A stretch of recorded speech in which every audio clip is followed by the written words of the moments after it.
L'info écho avec Capital. Le chiffre du jour, 75%, c'est le taux de réduction d'impôt dont pourraient bénéficier les contribuables en cas de don effectué à une association d'intérêt général jusqu'au 31 décembre 2020, comme c'est le cas pour les associations qui viennent en aide aux personnes en difficulté. Actuellement, ce taux est de 66%, mais la députée MoDem Sarah El Haïry va déposer un amendement la semaine prochaine pour le rehausser à 75% dans la limite d'un plafond de 1 000 €, de quoi inciter les Français à soutenir les associations alors que la crise économique frappe l'Hexagone. Cette ristourne exceptionnelle d'impôt de 750 € maximum sera déclarée par le contribuable au printemps prochain. Le coup de gueule sera-t-il poussé par les touristes qui ont vu leur voyage annulé avec la crise ?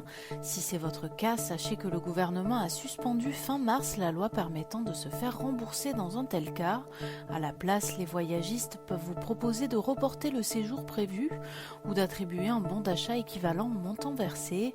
Cet avoir sera remboursable en espèces, mais 18 mois après son émission, explique Raphaël Bartholomé de l'UFC Que Choisir. Sont concernés tout voyage annulé entre le 1er mars et le 15 septembre 2020. Modification de la destination, billets d'avion, faillite du voyagiste, Capital fait le point sur les mesures de remplacement qui vous sont proposées.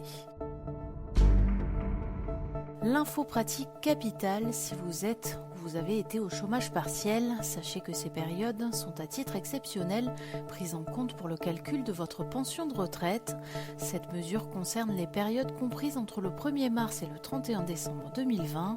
Pour les retraites complémentaires, les salariés bénéficient de points, mais uniquement au-delà de la 60e heure indemnisée. Ces points sont calculés sur la base d'un salaire fictif. Les salariés n'ont aucune démarche à effectuer pour que cette prise en compte soit effective. Ce sont leurs employeurs qui s'en occupent. Vérifiez bien s'il n'y a pas d'erreur. Retrouvez plus de détails sur notre site. On termine avec ce qui pourrait être une bonne nouvelle pour les chômeurs. Selon les informations de LCI, la semaine prochaine, le gouvernement devrait annoncer que les droits au chômage s'ouvriront finalement à partir de 4 mois de travail. La réforme, entrée en vigueur le 1er novembre dernier, prévoit actuellement de les ouvrir à partir de 6 mois travaillés sur les 24 derniers mois.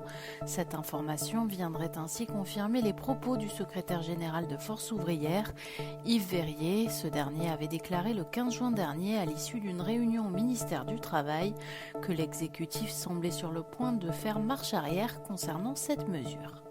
C'était l'info écho avec Capital.